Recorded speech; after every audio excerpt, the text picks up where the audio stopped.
Ancient Egypt, one of the great empires in human history, the creators of the Great Pyramid and the mighty Sphinx. At one time, they were the most powerful country on Earth. But today, if you seek the empire, all you'll find is ruins. What happened to the empire of ancient Egypt? Did they fall prey to conquest, to civil war? Were they undone by climate or plague? Or was the answer something more complicated? To find the end, we have to go back to the beginning. How did Egypt become a powerhouse in the first place? It turns out the answer is climate change. Today, you'll find a desert surrounding Cairo. But in the days when the kingdom of ancient Egypt first began forming, it was a much different place. The area was less dry, covered in trees and grass, and had a lush ecosystem filled with large animals and flocks of birds. That led to the area that's now Egypt becoming a haven for wandering tribes. And around 7,500 years ago, it had become a thriving home of multiple cultures. They were domesticating animals, developing tools and pottery, and starting rudimentary systems of government. And if there's one rule in this world, it's that it's good to be the first. The early years of the region were dominated by the Badarian people, who were the first tribe known to have settled there. They were soon followed by the Nakata,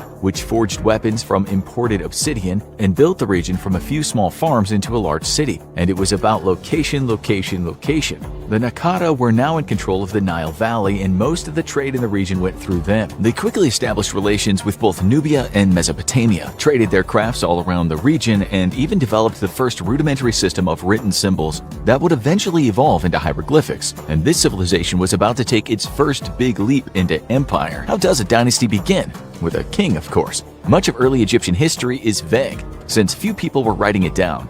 But the famous Egyptian priest and scholar Manetho claimed that the official history began with a king named Menes. At the time, Egypt was split into two kingdoms, and the king slowly unified them into one. However, many historians believe that Menes might be an amalgamation of different kings or a myth designed to create a unifying figure. The transition to a unified Egypt may have happened more slowly, but what is known is that around 3150 BCE, the early dynastic period was beginning, and it would soon grow beyond their wildest dreams. The early kings were based in Lower Egypt, with the capital in Memphis. A combination of labor and a rich agricultural sector allowed the kings to grow their wealth rapidly, and they spent it on one thing that made sense, of course: massive tombs celebrating the man who made it all possible. Every successive king built elaborate structures for themselves, and this was the era where the king started to be worshipped as a god. While these mastaba tombs weren't the same as the eventual pyramids, it's easy to see the influence on what would become Egypt's greatest architectural achievement. And after only 500 years, Egypt and the world looked completely different. The age of the Old Kingdom is believed to have begun around 2686 BCE, and this is where the ancient Egypt that most people know took shape. The kingdom was booming, as their vast agricultural sector could sustain a larger population, and new arrivals were coming from all around Africa and Asia. A strong system of government was forming, with administrators collecting taxes and using the money to create infrastructure, including irrigation systems that made the crops bear more vegetables. If you were the ruling class at this point, life was good. Although if you were a peasant, maybe less so. It was common for the working class to be drafted by the rulers to work on whatever construction project was deemed most important at the moment. And this was where the king's power reached their apex. It's called spectacle creep, and we see it in the movies. The last installment in the series had the heroes fight a T-Rex. Well, in this installment, they have to fight 3 cyborg T-Rexes. There were no cyborg T-Rexes in Egypt, but every king felt the pressure to top his successor. Both meant continuing the path of endless growth for the empire and creating even more impressive monuments. This period was where Egypt created the monuments that still stand today: the Great Pyramid of Giza and the Sphinx, both of which tower over the modern cities today and bring people from around the world. But the first crack in the armor of ancient Egypt was about to emerge. The kings were devoting a lot of resources to celebrating themselves, but the kingdom's vast resources made sure no one noticed, until the resources weren't there. The extensive land grants to temples celebrating past kings were starting to take their toll on the kingdom's economy. The king started to face opposition from local governors, and the country became decentralized. But as long as the economy remained stable, the king could hold on to power. But the good times couldn't last forever. Around 2200 BCE, the kingdom was hit with severe droughts, devastating the agricultural sector and taking the country with it. The central government collapsed, and those seeking power celebrated. But their celebration was not going to last. The first intermediate period of ancient Egypt lasted around 125 years, but it would feel a lot longer. While many ambitious governors hoped an Egypt without a central government would lead to opportunities for them, they were soon hit hard with the truth. With no central government, there was no one to give them money to maintain their areas. This led to massive food shortages, which led to a civil war. Those local leaders who had no plan often saw their rules end quickly and brutally, but those who knew how to adapt saw their provinces flourish and the local economy excel. And with no king, those local governors often saw themselves become kings of their own little world and spread out seeking more. So what would a divided Egypt look like? During this century-long period, Egypt was dominated by two kingdoms, the Kingdom of Thebes in the south and the Kingdom of Heracleopolis to the north. But as time went on, the forces in Thebes, led by the Intef family, grew stronger, and in 2055, King Mentuhotep II led the Theban forces deep into Heracleopolitan territory and accomplished what had only happened once before: the unification of Egypt. A new era was about to begin, the Middle Kingdom. But fractures in Egypt's structure had been revealed, and the question was whether the new rulers would learn from the past. Magic 8 Ball says, outlook cloudy. At first, it seemed like the good times were here again. The new rulers of Egypt, starting with Mentuhotep II, went back to expanding the kingdom and created a boom in art, literature, and building of monuments. To the outsider, Egypt looked like it was stronger than ever before, and in many ways it was. The new dynasty wanted Egypt to be less vulnerable to natural disaster than before, and in addition to expanding the country's agricultural efforts, they conquered areas of the Kingdom of Nubia and took over the quarries and gold mines. They were also clearly worried about being vulnerable to conquest, so they developed one of the first large-scale security projects in the history of the world, a massive fortification known as the Walls of the Ruler that guarded the eastern front of Egypt. It would lead to some significant shifts in the culture as well.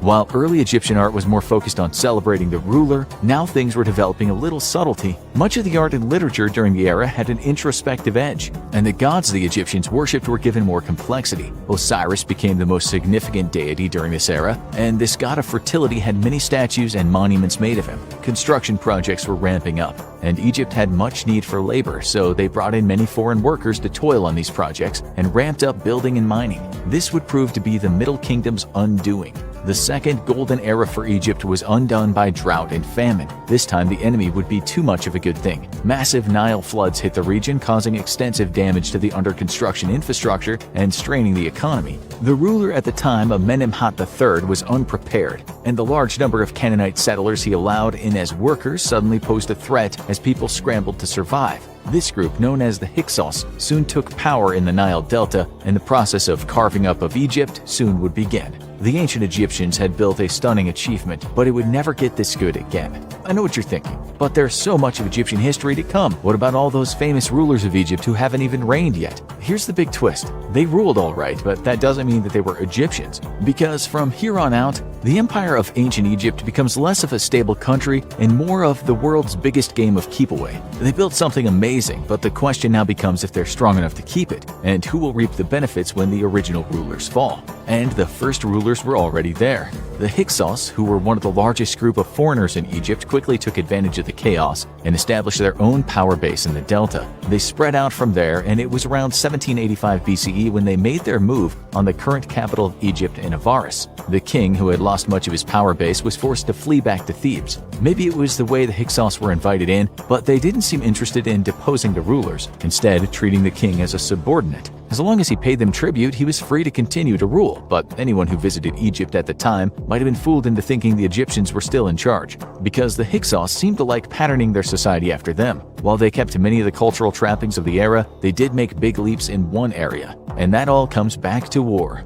The Egyptians had a powerful army, but it was high on manpower and low on modern weaponry. The Hyksos quickly changed that, bringing in new tools like the composite bow for fast firing and horse-drawn chariots for fast riding. Soon, enemies would be facing much more dangerous Egyptian army, and just in time, because they were ready to make a move. The central government in Thebes had been quietly building its strength and was ready to try and take control of its territory again. A brutal civil war lasted 30 years. At the same time, the Nubian Empire to the south was ready to make a move into Egypt and take over Thebes. Ultimately, the war ended in a stalemate as Thebes fended off Nubia but failed to defeat the Hyksos, and the once mighty empire now stood divided for another generation.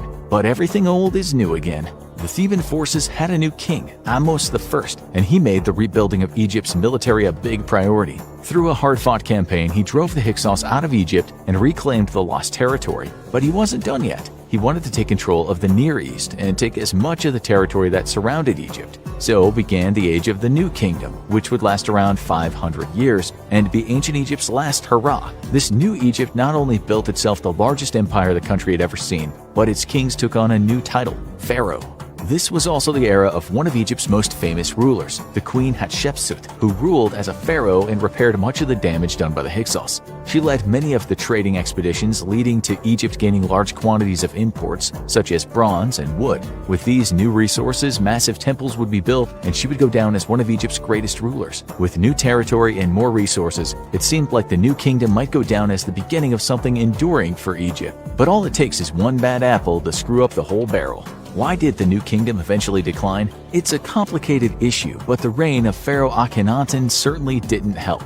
A notoriously eccentric and ruthless ruler, he abandoned Egypt's traditional polytheistic faith and instead announced the obscure sun god Aten would instead be worshipped as the one true god. Followers of the other gods were persecuted, massive projects dedicated to extolling Aten were started, and he even ordered the capital city moved to a new location, one which he named after himself, of course. His legacy only lasted as long as his life, and his successor, the famous boy king Tutankhamun, quickly started undoing many of his edicts and restored the traditional system of worship. Could a country recover from the reign of a mad king? It could when they had a great one right around the corner. Around 1279 BCE, Ramses II took the throne, believed by many to be the pharaoh of the biblical Exodus. What is known is that this ambitious ruler was responsible for a massive increase in statues and obelisks, as he put the country's massive resources to work. He also began conquests in the neighboring areas, waging an extensive battle against the Hittites that led to the first peace treaty in recorded history. To anyone living under Egypt under Ramses II, life was good. No wonder they built so many statues of this guy. But Egypt may have ultimately been a victim of its success. Egypt was now the richest country in the world, and it was surrounded by people who wanted a piece of that. The Libyan Berbers to the west were watching enviously from their much poorer country. In Egypt's territory in Canaan, they were dealing with the growing Assyrian Empire on their borders. In the Aegean Sea, a loose group of seafaring pirates began waging attacks on the border. The Egyptian army was strong enough to fend these invaders off at first, but another danger was brewing. Within the vast infrastructure Ramses II had created, the high priests had much power, and they often used this to enrich themselves, essentially becoming local governors. This was what accelerated the collapse of the country during the previous era, and history was repeating itself. But this time the consequences would be more dire. Two empires on their borders and a marauding band of pirates in their territorial waters meant the Egyptians would be fighting a war on multiple fronts indefinitely, and it took its toll. Egypt lost much of its territory in the Near East, and around 1069 the Third Intermediate Period began. This was when Egypt's empire largely started falling apart, without and within. The high priests of Thebes took more autonomy over their city, Libyan forces took control of the south of the country, and power struggles continued to undermine the country. 300 years into this period, an invasion from Kushite territory seized Thebes and the Delta, and King Piye began to establish his own empire. Egypt would remain, but would it really be Egypt anymore? You might be surprised. The Kushite rule of Egypt took on many of the attributes of the original rulers, and many of the defining traits of the empire are actually from this period, namely the pyramids. While the Great Pyramid was built thousands of years earlier, the Kushites were the one who built the majority of Egypt's pyramids. But despite this, Egypt's influence in the world was waning greatly. Most of the territories had been claimed by other empires, and their allies were quickly becoming conquered by the Assyrians. And it wouldn't be long before the Assyrians set their eyes on Egypt, invading in the early 600s BCE and driving out the Kushites.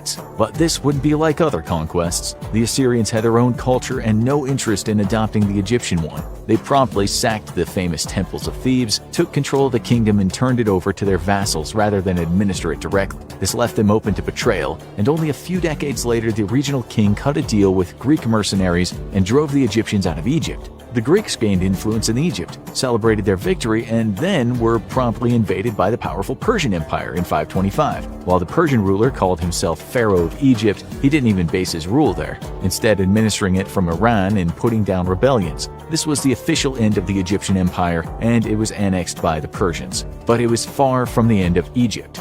Egypt was still a wealthy region with no shortage of treasures, and just about every empire in the world wanted a piece of it. The reign of the Persians lasted several hundred years, but in 332 BCE, a new top dog in the world had emerged. He ruled the Ptolemaic kingdom, and he had come to be known as Alexander the Great. At the time, Egypt was ruled by Persian agents, and the public resented their treatment. So when Alexander and his army came rolling in, they were greeted as deliverers. Unlike the Assyrians and the Persians, Alexander the Great had a deep admiration for the culture of ancient Egypt and restored many of its cultural elements. Basing his capital in the port city of Alexandria, he turned it into a thriving city of trade and learning, and his successors built the famous lighthouse of Alexandria, making Egypt the only country to have 2 of the 7 wonders of the world. It was Egypt's greatest era as a colony, with Hellenistic culture and Egyptian culture living side by side. But all good things must come to an end. Alexander the Great was a one-of-a-kind leader, and his successors struggled to maintain peace and keep the public happy. This led to an internal strife, attempts by ambitious rulers to reform the Egyptian religion, and localized rebellions. But one area was booming: trade. In fact, Egyptians were sending more of their grain abroad than ever before now that they had a powerful neighbor, the Roman Empire, the fast-growing continent-spanning kingdom based out of Italy.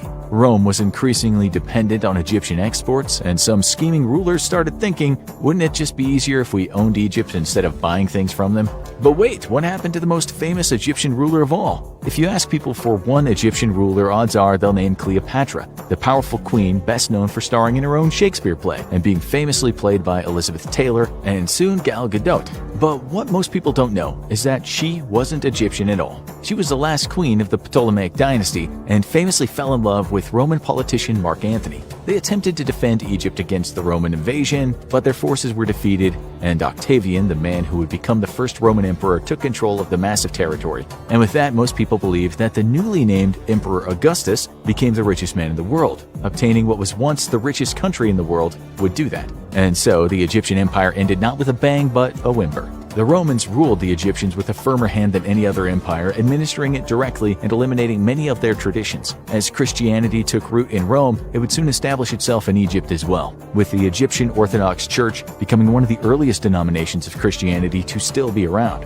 The Romans were the strongest empire in the world at the time, some would argue ever, and no other power challenged their reign. Resistance against Roman rule was limited within Egypt as they were too busy fighting amongst themselves. The battle between Christianity and the local faith continued for several hundred years, until 391 CE, when Emperor Theodosius declared Christianity the official religion of Egypt and shuttered the temples. Slowly, the traditions of ancient Egypt faded into history, and hieroglyphics became a lost language for a long time. But no empire lasts forever. The Roman Empire slipped into decline by the 4th century CE, and Egypt found itself as part of the Eastern Empire based in Constantinople. As empires battled for the scraps left by Rome, Egypt would find itself under Persian control once again, and the Byzantine Empire would retake it in the 600s. Finally, in 639, the Muslim Rashidun army would invade and throw out the Byzantine army, establishing the Muslim Arab rule of the country that largely continues to this day. Egypt endures, and so do many of its greatest cultural artifacts, but the Egypt that exists today is only roughly 20 empires removed from the one that defined it. Which raises the question, why did Egypt ultimately fall? It's hard to pinpoint one point of failure, especially since Egypt is one of the first empires to grace the earth. But ancient Egypt did not die out due to the climate or internal strife or rival nations, it died out due to all of them. The kingdom didn't fall once, it fell again and again and again, sometimes to invasion, sometimes to other factors. But its internal structure was strong enough that when the opportunity presented itself, it would rebuild fairly quickly and take back control. Its 2 later Great Kingdom periods both came after intermediate periods of collapse, and it came back from each period stronger. So why didn't that repeat itself another time? The most likely explanation is that after the 3rd intermediate period, what was left just wasn't strong enough to maintain any consistent resistance. The constant ebb and flow of various empires and their differing approaches to governing the Egyptian people likely kept any powerful rebellion from emerging. And by the time Rome came into the picture, it had been hundreds of years since Egypt had been an independent nation. Then came the long period of Roman oppression,